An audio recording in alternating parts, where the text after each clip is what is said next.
স্বামীকে খুব ভালোবাসতো, তাই তো স্বামীর রেখে যাওয়া ভ্যান চালিয়ে আজ সন্তানদের পড়াশোনা ও সংসার চালাচ্ছেন জ্যোৎস্না। পরিবারের একমাত্র রোজগেরে স্বামীর অকাল মৃত্যুতে মাথায় আকাশ ভেঙে পড়ে জ্যোৎস্না সরকারের। পরিবারের একমাত্র রোজগেরে স্বামীর অকাল মৃত্যুতে মাথায় আকাশ ভেঙে পড়ে গোবরডাঙ্গার জ্যোৎস্না সরকারের। পুরুষের মতোই ভ্যান চালিয়ে জীবন কাটাচ্ছে এই গোবরডাঙ্গার এই মহিলা।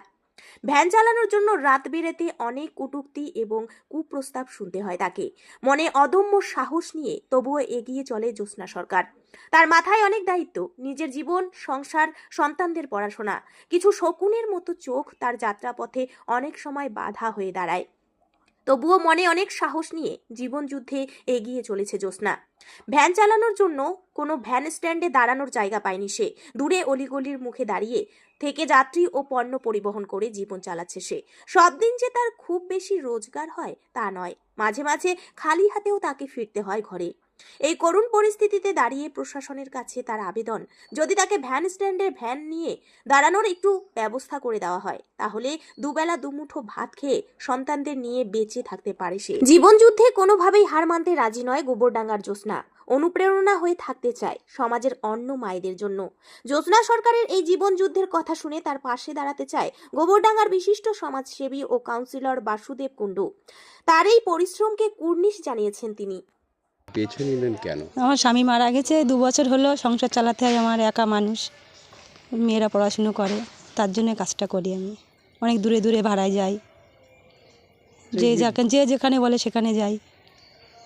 আপনি কি কোনো স্ট্যান্ডে চালাচ্ছেন না? না, আমি ট্রেন চালাই না, আমি এটা বাধা ধরা ভাড়া আছে, রাত্রি ফার্স্ট ট্রেন ধরাই ফুলালিদের, আর আমরা রান্নার কাজ করে তাদের দিয়ে আসি। আগের দিন পাসপোর্টে গেলাম 7 জনকে নিয়ে, পাসপোর্টে নিয়ে এলাম সে রাত 2টোর সময়। আজকে ভোরবেলা গেছি মশান্তপুর লোক দিয়ে এসেছি, আবার সন্ধ্যাবেলা আনতে যাব। তো এই ভ্যান চালাতে গিয়ে তো কোনোদিন কোনো কিছু সম্মুখীন হয়েছে? একদিন রাত্রে একটু অসুবিধা হয়েছিল, ওই পুজোর সময় আসছিলাম, একটা ছেলে ধাক্কা মেরেছিল গাড়িতে রাত্রে 12টার সময়। তা সে মালটাল খেয়েছিল বলে আমি আর কথা বাড়াইনি। একদিন একটু অসুবিধা হয়েছিল, একটু ভয় ভয় লাগে রাত্রিরে, কেন একা মেয়ে মানুষ তো অনেক ভয় লাগে। স্বামী মরে গেল সংসার বাঁচাতে, স্বামী মারা গেল ওই সংসার বাঁচাতে, আজকে আপনি ভ্যান চালাচ্ছেন, এটা কতটা কষ্ট করে জীবনের জন্য? সে তো কষ্ট তো একটু হয়, নাহলে কেউ দেবে না তো। সবাই উপদেশ দেয় কিন্তু কেউ অনেক কিছু বলে, এই রাস্তায় ভ্যানের বাড়ি সবাই হাসে, কিন্তু আমার কিছু করার নেই। মনে খুব আক্ষেপ আছে? হ্যাঁ, আক্ষেপ আছে আর একটু কষ্ট আছে, বুঝতে তার পারছেন। মধ্যে থেকেও তো আনন্দ পান? হ্যাঁ, না, নিজে কাজ করছি সেটাই আমার আনন্দ, যে আমি নিজে রোজগার করছি আমি। রোজগার করে মেয়ে? হ্যাঁ, আমার মেয়েদের খুব কষ্ট মানুষ করেছি আমি, একা এক মানুষ। স্বামী থাকতেও উনি কিছু দিত না। আমাদের 3টে মেয়ে যে আমি পড়াশুনো করেছি, উনি কিছুই দিত না। কত বছর আগে মারা গেছে? উনি মারা গেছে 2 বছর, কিন্তু থাকতেও দিত না কিছু।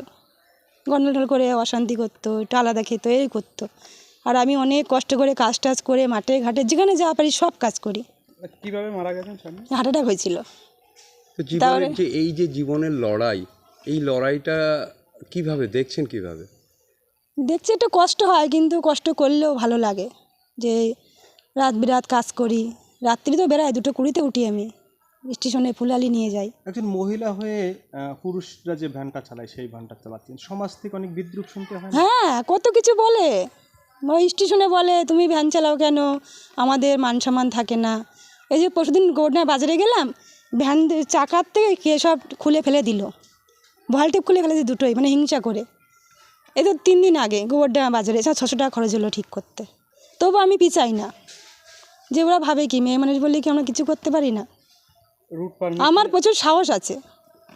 আপনি কি রুটে চালাতে চান না? না, রুটে চালাই না, ওই রুটে চালাতে গেলে আবার 500 টাকা দিতে হবে, সেই জন্য। কোনো কোথা থেকেও বলেছেন যে রুটে না চালানোর না, জন্য? কেউ বলে না। আপনি বলেছেন? আমি কাউকে বলিনি, আমার এই টুকটাক যা ভাড়া আমার হয়তো হয়ে যায়। আচ্ছা, যারা প্রশাসন আছে এবং সরকারের কাছে আপনার কিছু বলার আছে? সরকারের কাছে আর কি বলবো, কিছু বলার আছে যে আপনি এই? হ্যাঁ, একটু ভালো হতো। হ্যাঁ, কি বলবেন সরকারের কাছে, কি বলবেন? এরা যদি আমার একটা স্ট্যান্ডে একটা করে দিত, যে দাঁড়াতে পারতাম, তাহলে ভাড়াটা ভালো হতো। একটা প্রশ্ন